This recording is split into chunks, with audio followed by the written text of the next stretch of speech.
think since you're here now, I can start the introduction, and which would be finished in 1 or 2 minutes at 10 past, and so then we can continue to your presentation, if that's okay with you. Yes, perfect. Great. Okay, well, good afternoon to most of you, and welcome to the 6th EPRC seminar of this year. My name is Wilbert ten Hoed, and I'm a postdoctoral researcher at EPRC. It's really my pleasure to host this seminar today and introduce our speaker, Dr. Alena Myshko. She will speak about academic mobilities, spatial capital, and the link between regional airports and universities.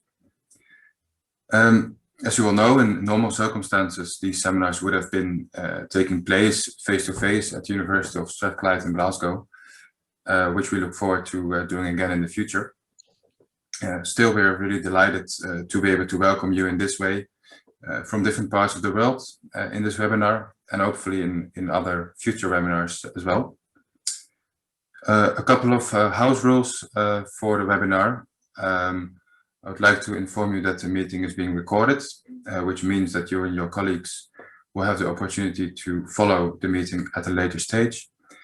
And the recording will be made available on our YouTube channel and shared with you as well by email.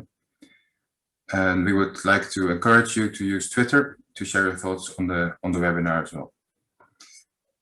So during the next 15 minutes or so, just a reminder to keep your microphone on mute if you're not speaking.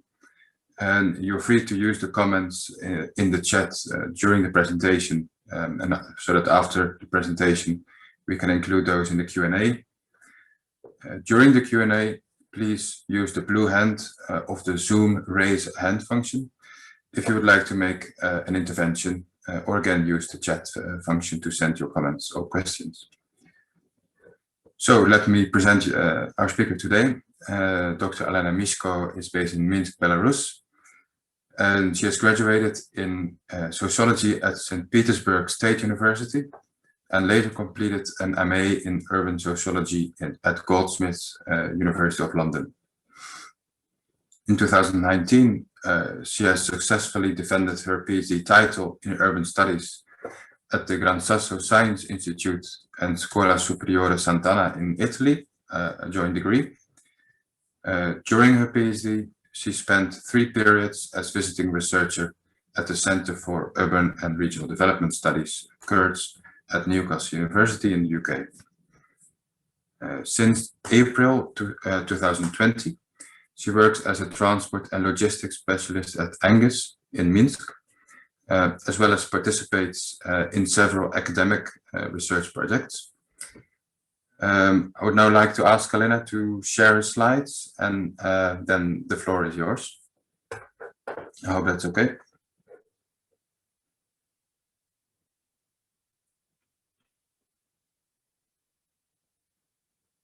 I think you're still on mute.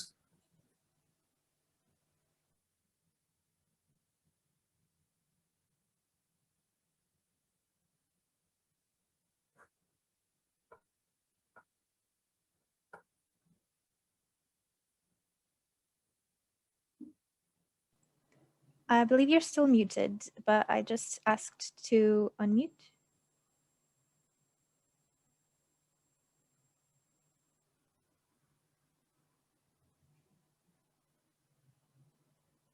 Maybe you have to leave full screen so you're able to unmute.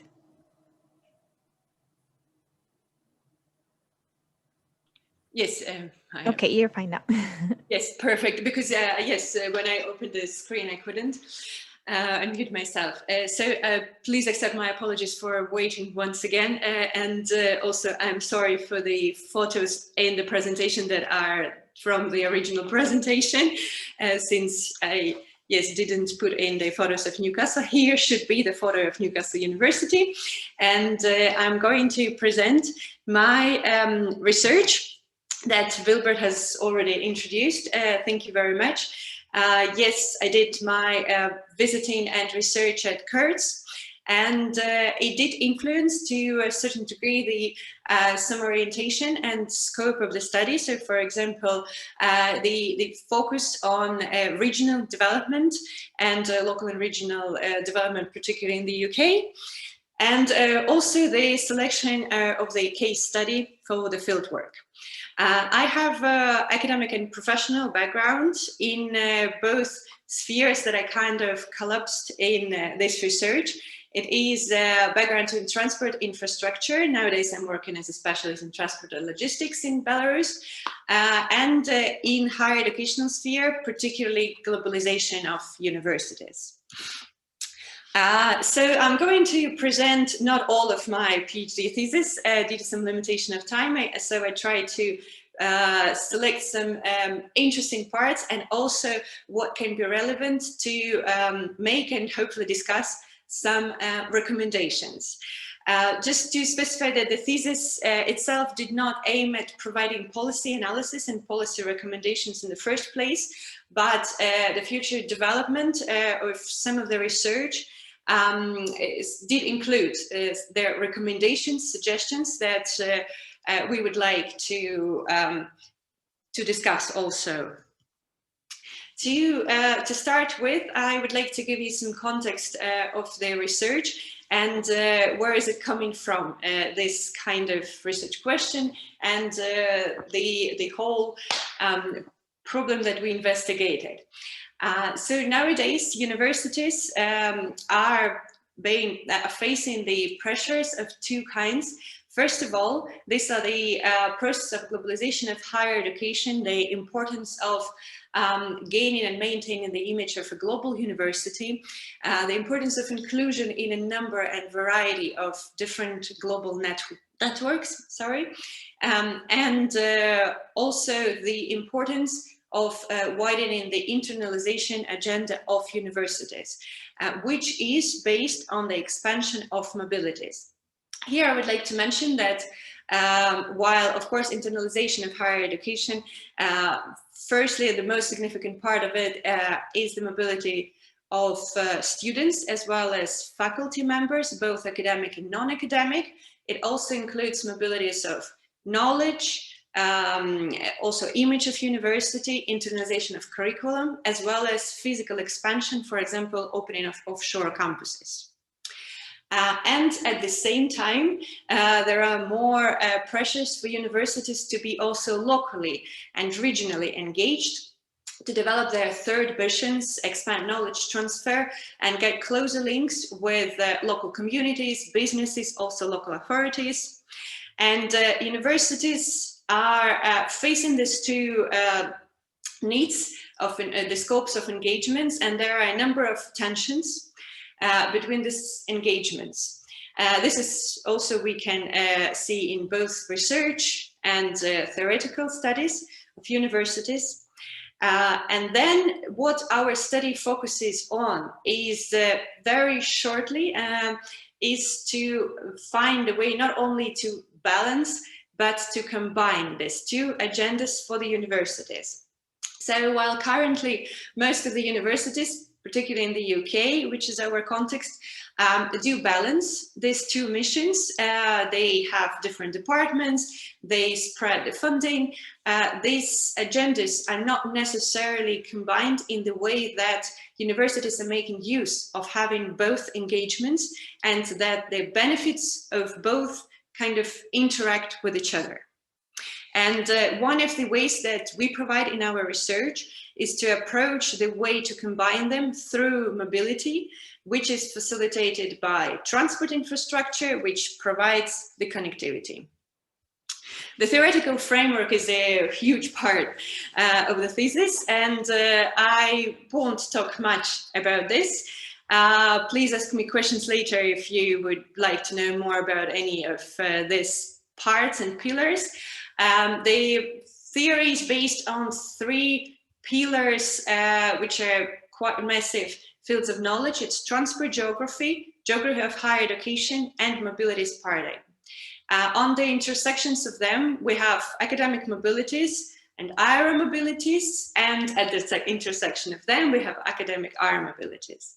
And then we unite all of these different fields of knowledge by analyzing it with the theoretical and also analytical framework and concept of spatial capital. And I would like to stop more on spatial capital, since I don't know how widespread is this concept, but we think it has a huge potential, not only for geography, for example, but also for many other directions of research.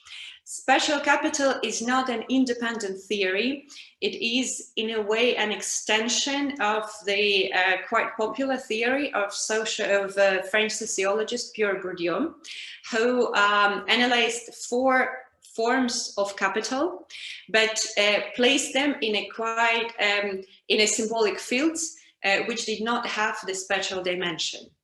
The further application of this concept, because the concept of capitals are used in a number of research. For example, in the spheres of mobilities, there is the concept of mobility as capital, but it does focus particularly on mobilities of movements. And again, it does not take into account the spatial dimension of these mobilities. What spatial capital concept provides us with is the idea that space is valued and exchanged as capital as well. And it's interconnected with all other forms of capital. The concept and the theory was introduced by geographer Jacques Lévy, and he defined it as mastery or command over space. So the ability to make sense of the space. So to put in a very simple way, spatial capital represents the mix of both movements, mobilities, and being fixed in a place or space dimension. So the movements originate in some space and they are defined by the properties of this space. So for example, the transport infrastructure that is a property of this particular place define and limit to a certain extent the abilities, the mobility choices that can be made in this space. And then in turn, the movements come into this particular space, first of all, influence and can change this space, as well as gives an individual, for example, more ways to make the command of the space, so to transform it and make use of it in a very simple term. The methodology of the research is a single case study, which included several methods. The main ones of them are expert interviews, semi-structured, with different groups of experts from universities, airports, local authorities, third parties, and survey with university students in the region from all the universities. Just very briefly about the case of the research. Actually, there are 2 regions nowadays, Northeast and Tees Valley. So after some long discussions with the experts at Kurds, we thought that since the research is not aiming at comparing the 2 regions, because they are very different in terms of population, size, and there is a lot of shared political economic history, it makes sense for the purposes of the research and methodology as well to use single case study. So until 2015, it was 1 region powered by Regional Development Agency till 2012. After that, there are 2 local enterprise partnerships. There are 2 regional airports. In the UK, each region has at least 1 regional airport. And both, in our case, are mostly owned by local authorities. And also there are 5 universities, 1 in Tees Valley. It's former Polytech, and 4 others, 2 of them are Russell Group members, are in the Northeast. And now we're coming to the hopefully most interesting part of my presentation, analysis and discussion of the results. I had to transform a bit the whole message of the research. So we will start directly from answering to the question that it posed in the title. There is already some kind of a link, which is represented by a few purpose-oriented connections, mostly in 2 ways. They are social connections, and here I don't use the concept of social capital, I will get to this in a moment, between the individuals representing these two actors and commercial activities, which are typical for, I would say, all the regions in the UK, in the way of advertisement at the airport and meet and greet events for the students. These connections are quite occasional because of the identified obstacles. So our research aimed at not only talking about and identifying the benefits and the potential of the link, not only for universities and airports, but also for the local and regional development and region, but also to identify the obstacles, what are the factors of these obstacles existing, and how they can be tackled, hopefully. So these are some obstacles that their research identified.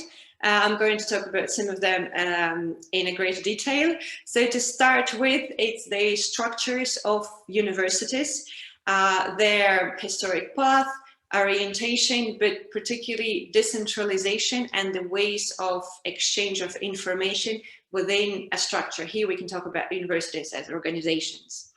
Then it is a fragmentation of the whole higher educational sector in the region, that there is no body representing and uniting all the universities.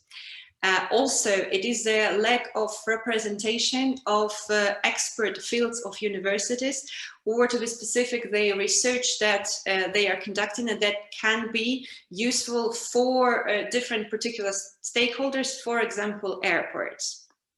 Then it is equal importance of both regional actors, what means that they both are key stakeholders, key actors for the regional development.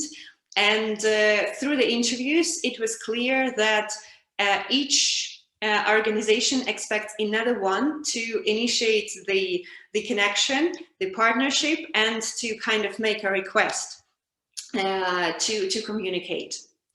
And last but not the least important is the exchange of data, of the information, which lies in the first place in the problems of arranging, collecting and analyzing data at both organizations, universities and airports. Talking a bit in a greater detail about universities themselves and the factors that influence in their engagements, both regional and international. These are, first of all, historic path and orientation, what means, for example, former Polytech, orientation towards research or teaching, which is very specific for the UK, but also this kind of typology of universities exist in all European countries. These factors had been presented in a great detail in literature, in research. What our research contributes with is the role of internal structure, which is another factor closely interconnected with the previous two. And particularly these are the role of leadership and top management, as well as circulation of information among different departments, different people within one university. So there are lots of problems with this information being how quickly it can reach another department, what influences in turn the partnership arrangements. Another factor, which is very important, of course, it is clear from a lot of previous research that social capital plays an important role in general the development of organizations, for regional development. Here, what is important for us is there are wide connections in the region, and our case is very interesting in this way that most of the experts, for example, that participated in the research did know each other. They were engaged in similar projects. They worked at the same place, for example, Regional Development Agency. So there were really wide network of connections, while very small part of it was actually transformed into social capital in the notion of Bourdieu, that is some kind of established partnership that provides with benefits for at least one of the actors, hopefully for both. So this is something that we also want to contribute with, that having networks is not enough. For the regional development, for example, it is important to transform them into social capital.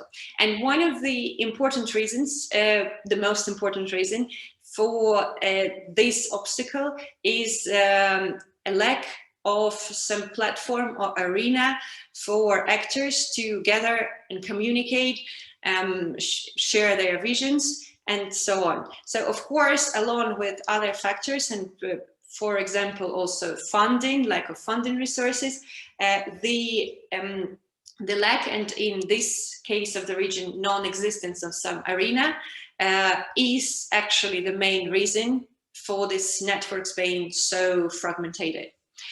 And the third one is that the visions about establishing the links with different regional stakeholders and the importance, the benefits of these links vary on different levels within university structure.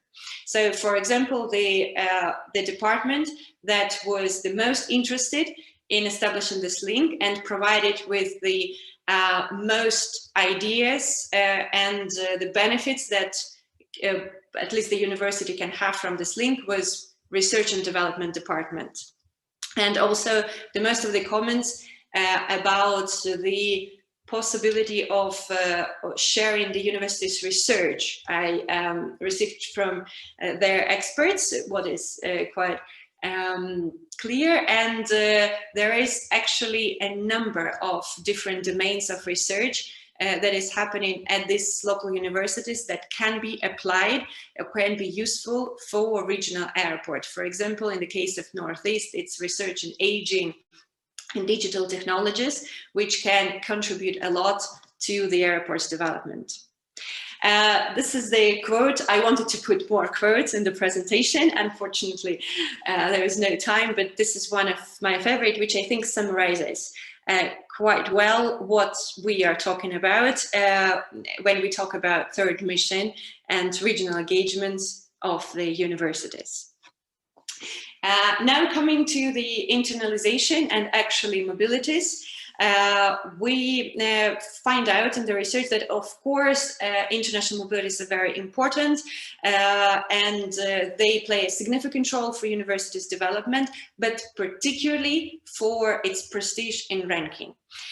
This was very significant in the interviews with experts as well as in the survey of students, that prestige, place and ranking was one of the top 3 factors for students to choose the university for all the universities. But here it's important to say that we didn't do the correlation between the factor of ranking and home or international students, as well as for the locality, because for many international students, Great Britain as a location in general is already a significant factor. So there is in general this accent placed on internalization, on mobility, but underestimated vision from universities of connectivity or how practically these mobilities are being facilitated.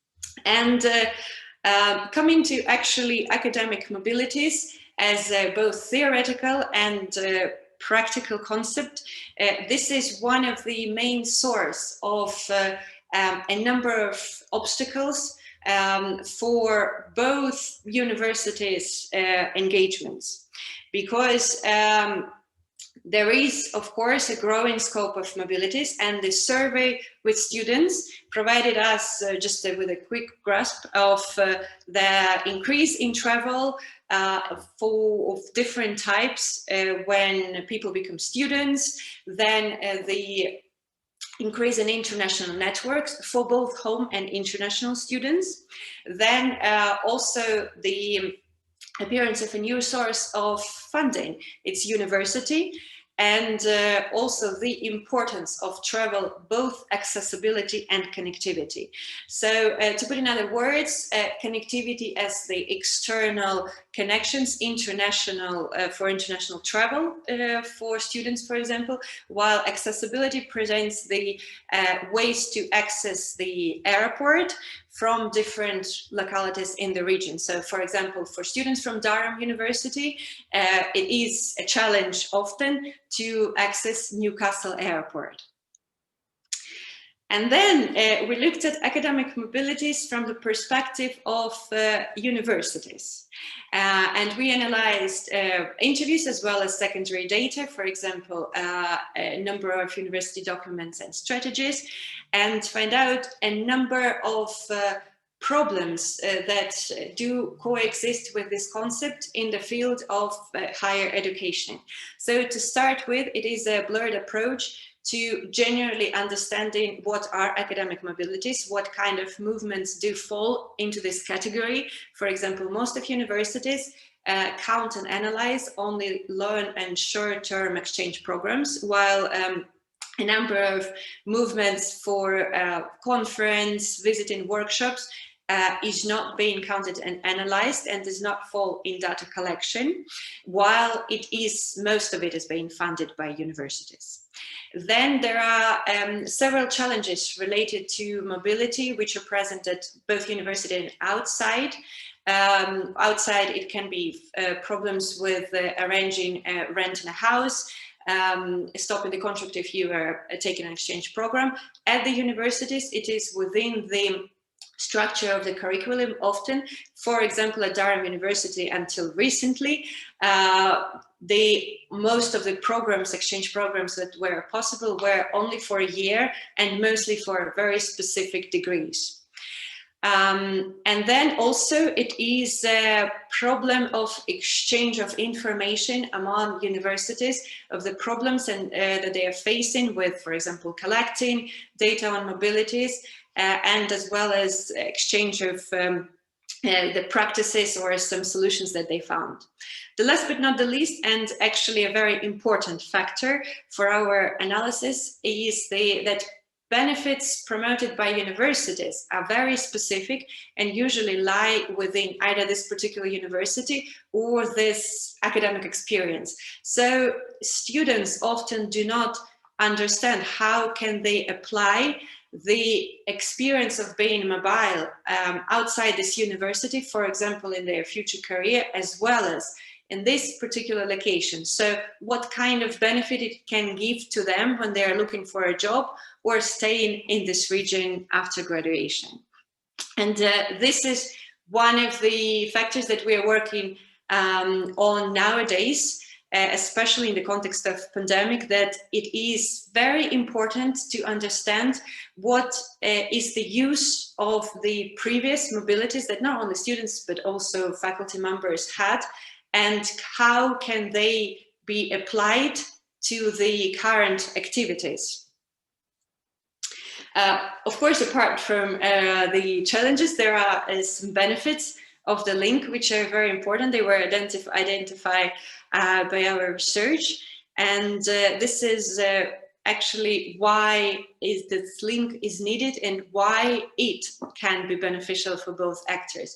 To start with, it's either joint research and teaching activities or, for example, knowledge transfer practices that can give the advantage of the local expertise for the airports that I have already mentioned, but also there can be research for sustainable mobilities. That is very important. So airports can, universities can contribute to the tackling the sustainability issues, because this is the issue that lies at the core of criticizing the academic mobilities, that the scope is growing and universities do not connect the growing scope of mobilities with sustainability issues related to the mobilities. Then it is exchange of data from both sides. What I have already said that both universities and airports do have problems in collecting systemized data with a coherent approach to how to collect it and then to analyze it. What can be the use of having these numbers? So for example, for the universities, having all the analysis and data on all different kinds of mobilities, destinations, for example, can be useful for the airport to inform what kind of flows are being generated in the region that they are facilitating.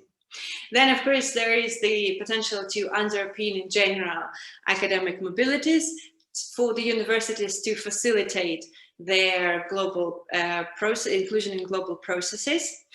And in general, links and connections between such as stakeholders, important stakeholders in the region, can contribute to the region as an integrated system, so that the more links and collaborations are in the region, the more interconnected it is, the more potential it has to boost local and regional development. Now we are coming to some conclusions. That's what I have already, I hope, presented in some way, that academic mobilities is a fundamental component of functioning of modern universities, particularly in the UK, for their international scope, but also it does have the influence for the regional development of the universities.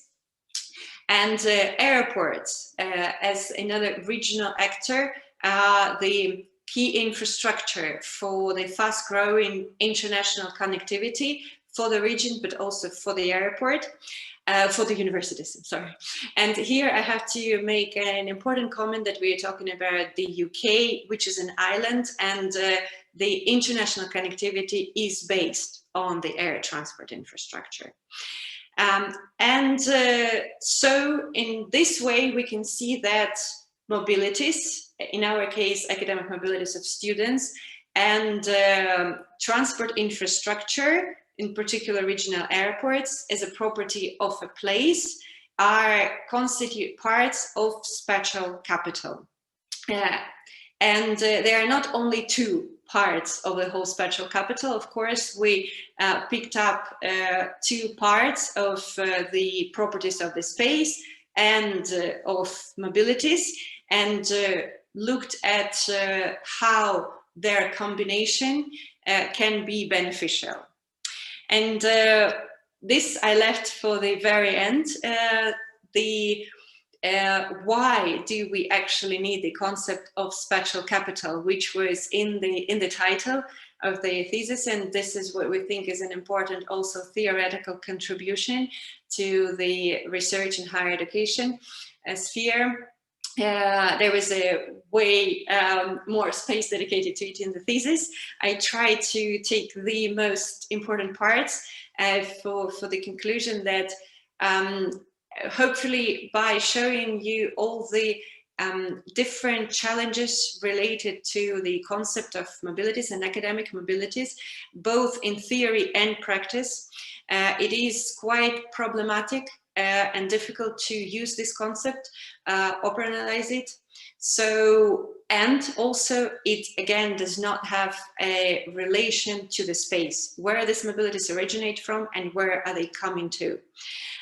So if we shift to the concept of spatial capital, we kind of place these mobilities in some space, and it makes more sense to analyze more factors that influence the mobility choice that can be made in this region, and then we can also analyze how the mobilities can be applied for this particular space with its properties. Spatial capital can be individual and institutional. So here we were talking about, for example, university students as an individual spatial capital. So if we talk about a place, dimension. This is the university's affiliation or residency for the students. And this is where their mobilities originate from.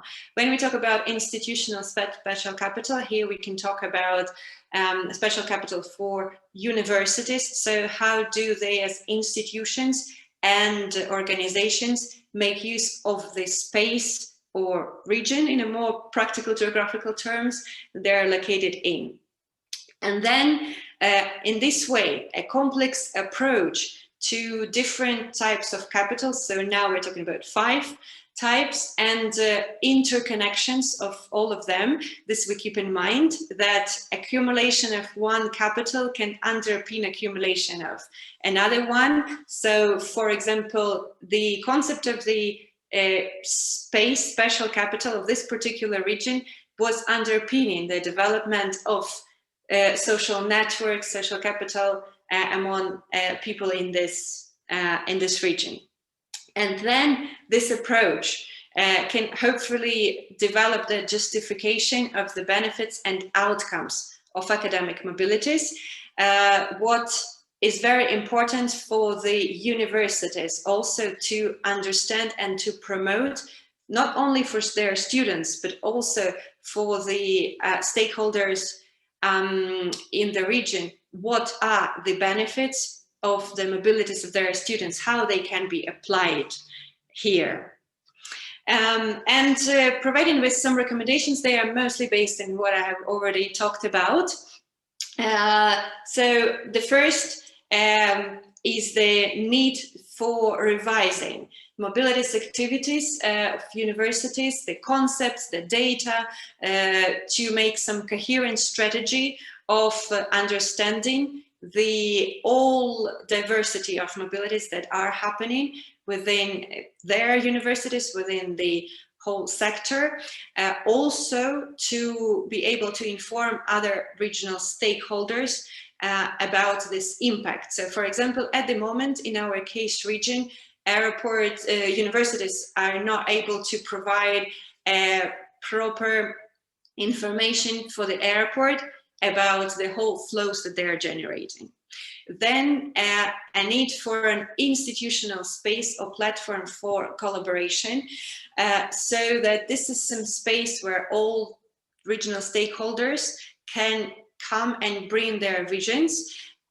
So to start with some discussions and exchange of information, and hopefully to move to the stage of co-design, co-production of some knowledge and some strategies, and later, hopefully with a way to empower, to apply this participatory decisions and solutions. And the third one is suggesting to look more into existing links, the context of these links in other cases, not necessarily just in the UK, to distinguish different forms of the links and maybe to find other obstacles that exist, how to tackle them, and other benefits that can this link provide for also the regional development in general, and for the universities to facilitate their international and regional missions. Thank you very much for listening. I hope it was interesting, and I'm really looking forward for your comments, maybe criticism. Thank you very much. Okay, thank you very much, Alena. It was really, really insightful, and very nice to see this balance or maybe tension between the international agenda and the local and regional engagement of universities. And also really interesting to see the interdisciplinary work that you've done. So trying to combine many fields of literature, which must be nice and challenging as well. I would now like to open the floor for any questions. Is there anyone that wants to come in, either by chat or by just enabling your camera and asking the question?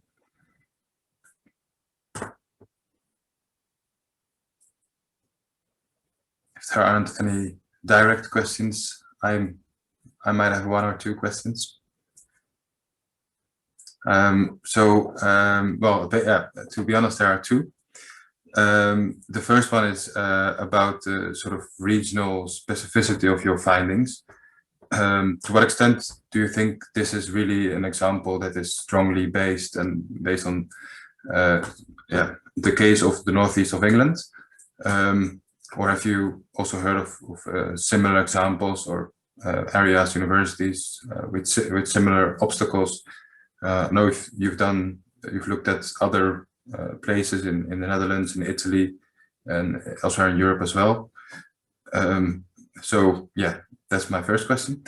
And the second one is that at the start you mentioned that you, since your thesis, you developed the work a bit in different directions. And I was wondering if the direction of maybe sustainability and perhaps also COVID have been a part of this, have been directions that you have pursued. I can imagine that the higher education sector has become first really internationalized and now very suddenly has turned to online activities, conferences, open online courses, those kinds of things, and can maybe not be such a stable basis anymore for these at least physical academic mobilities. So those are my main questions. Yes, thank you very much for your questions. It also gives me an opportunity, luckily, to say a few words. There was one of the part of the research that did not come into the final presentation. It was not the part of case study methodology. So I emailed all the universities in England.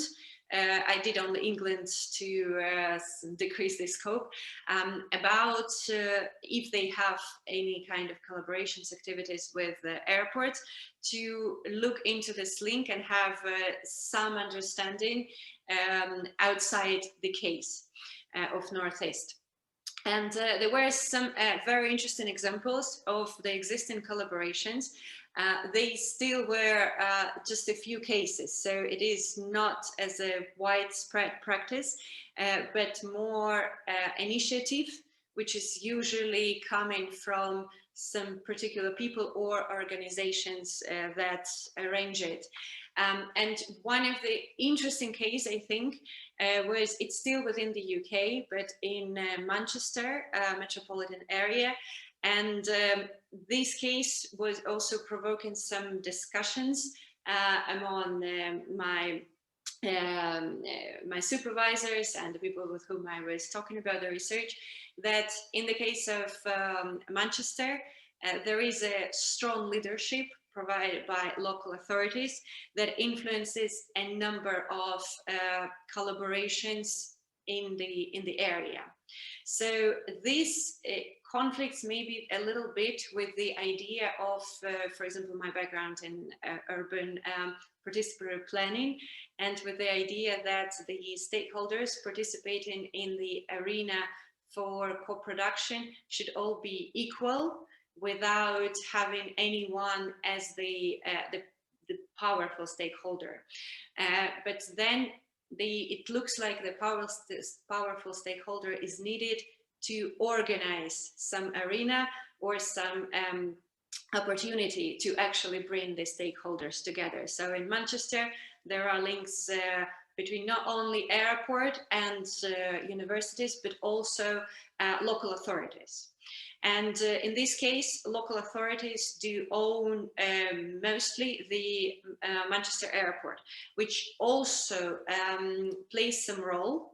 But at the same time, in the Northeast, it's the same case of ownership, well, similar, but it doesn't really help actors to communicate and to find some common solutions.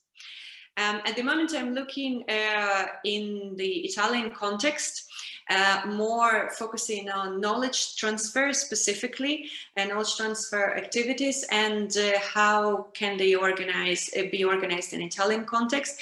And one of the solutions is the need for creation these arenas, institutional space for actors, because it is a significant lack of it. and therefore some inability of actors to find the other actors with whom they can collaborate and find some solutions. There is this approach of kind of dealing with the problem themselves. So it's interesting to see now that there are some similarities also in other countries even. While when I was doing the case, of course, I was taking into account that since it's a single case study methodology, it's important to remember that maybe not everything can be generalized for other cases. And answering to your second question is yes, focusing on sustainability issues and sustainable mobilities is something that I'm working on as well, also as a specialist in transport. And this is the sphere where there is a potential also to have the knowledge transfer. So to tackle different solutions to make mobilities more sustainable. For example, the research in alternative fuel. But at the same time, I think it was some valuable funding to see these other spheres of knowledge where universities can be helpful, like research in aging. It's very important to make airports more comfortable for different groups to make them more included in this space. And I think for Italy, for example, it can be a very relevant context. During pandemic times, mobilities are restricted a lot. And I don't know when they will be coming back to some at least close to the previous stage, and if we do really need it, because this is a good moment to revise all the scope of mobilities and to try to understand which are necessary and which are not, because there are a number of benefits of mobilities, both individual and institutional. For example, developing cultural, social competencies for students, just to mention some. There is a huge research on it. So it would be good not to think about completely abandoning mobilities, but to understand that this co-production of mobilities had gone too far without reflecting on the outcomes of this mobilities. So how can we apply them now in this context of, yes, staying at home? For example, I know you, Wilbert, from my actual physical mobility, and now it's kind of an outcome to be invited to this seminar now in the online space. Yeah, thank you. That's a very nice example of living your research. Can I maybe ask the others also to ask their questions?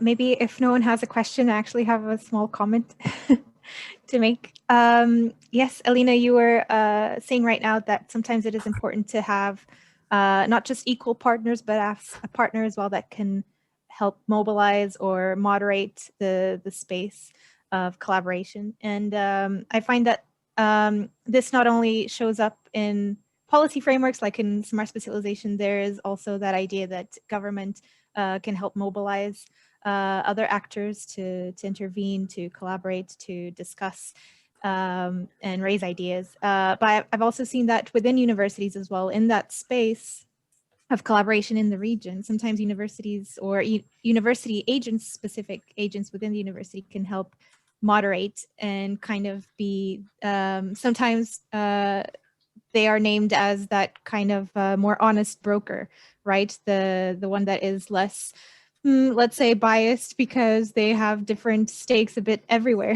in the region. So yeah, I found that very interesting, and thank you so much for your presentation. I actually hadn't thought about the collaboration between universities and airports before. So yes, thank you. That's a very new and fresh perspective for me, at least. Yeah, thank you very much for your comment. And yes, my original idea in the very first place before starting the research was an interest in, to me, it was kind of obvious that all this mobility production, at least, should be provoking some link between airports and universities, and at least, for example, interest of airports of the flows that are existing. And for example, in the UK, many airports, regional airports, have touristic orientation. So that means that they are seasonal, and most of the year they are not working in the full capacity, while academic mobilities have also their peaks, but they are, well, at least before the COVID again, they were happening more spread during the year. So it could be a good way for the airports to facilitate their activities, as well as for universities to kind of look how the existing infrastructure can support better their flows.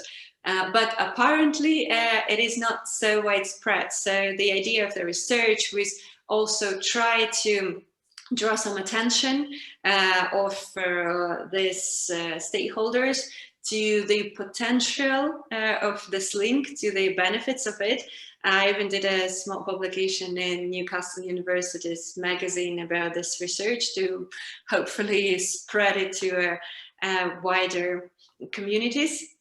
And when we were talking about the platform, I think it is very important to approach it in the right way, the design of it, because some ideas of the participatory planning, for example, and the co-design workshop, the practices, can also be modified, taking into account what kind of actors we're talking about and what are the needs of this, of arranging this space in the first place. Okay, thank you very much, Liliana, for that, and also Alena for expanding a bit and making us think somewhat more about the findings that you've presented. We've come up to 1 o'clock UK time, so I think it's time to finish this session. So if there aren't any further questions, I think we can proceed to doing that.